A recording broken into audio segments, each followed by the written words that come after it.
Hiya, I'm Paul Latshaw. I've been a golf course superintendent for over 30 years. Over the years, I have seen some serious golf cart accidents which could have been prevented by using a little common sense. For the next few minutes, we would like to share some basic guidelines for safe golf cart operation so that your game can be as safe and enjoyable as possible. Remember, let's be careful out there. The first thing we ask is that if you intend to enjoy a drink or two at the clubhouse, to please keep your own safety and the safety of others on the course in mind. Please comply with the judgment of the golf car rental manager, who may ask you not to drive a car because of the effects of one too many at the clubhouse. Become familiar with the operation of the car's forward-reverse selector, brake pedal and accelerator, the parking brake and steering. Test the brakes immediately upon starting to drive the car. Ask questions if you're unsure of proper car operation. Listen for the reverse buzzer when the selector is moved to reverse.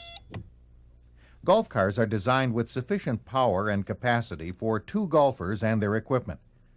Do not overload the golf car with extra people or clubs, but instead get a second car for those who do not wish to walk the round. The golf car should not be started and driven until all equipment is loaded and secured in the bag holders and occupants are seated and ready to move. Riders should remain seated whenever the car is in motion. Do not load golf bags in the seat, where they may interfere with pedals and controls. Keep the floor clear of objects such as beverage containers, which may restrict the movement of the pedals. Drive the car only from the driver's seat. Remember any advice or warning about specific hazards which may have been given to you when you picked up the golf car. A common place for accidents to happen with golf cars is at the pickup area or when waiting in line at the first tee. Congestion in these areas makes it necessary to move slowly, paying full attention to other cars and people on foot in the area.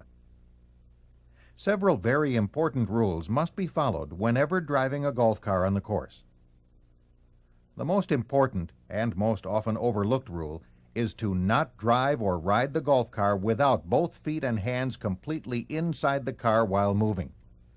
If a spike were to catch in the turf while moving, your foot could be pulled under the car and you could be injured. Please do not let this happen to you. Take the extra moment to be safe. Do not reach out of the car and pick something up off the course while the car is moving or while seated in the car.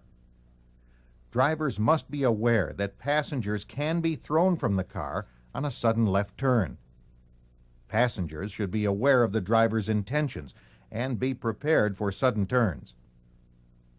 When driving a golf car on a hill or slope, move either straight up or straight down the slope. Use particular care if the turf is wet. Normally, golf cars are safe and stable when operated using common sense.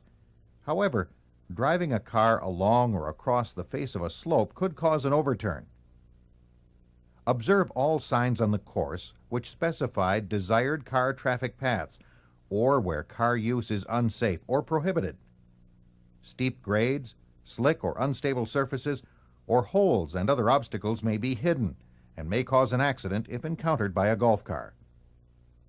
Stay away from unsafe areas.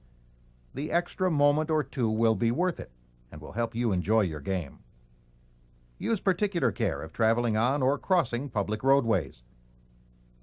We know how much fun golf cars can be chasing your tee shot on a wide open fairway. Please resist the urge to play golf car games, such as racing or bumper cars. Remember to keep your speed within safe limits according to any grades and the terrain on which you're driving. And always remember to come to smooth stops and slow down when turning. When leaving the golf car, the parking brake should always be locked to prevent the car from rolling away without a driver. If the car is being parked and you will not have it in your view, remove the key from the ignition and take it with you. Please remember that the person renting the car is expected to safely operate the car and allow only those drivers authorized by course personnel to drive the golf car. Your familiarity with the feel and controls of the car you have rented may help you avoid a dangerous situation on the course. and may prevent panic in case of an emergency. We ask that you also consider your fellow golfers when using our golf cars. Not only is their safety at stake, but also their enjoyment of a good round of golf. Do not abuse cars or the course with careless or inconsiderate driving. Driving in areas that are wet may cause a bad lie for a golfer whose ball may end up in a tire rut.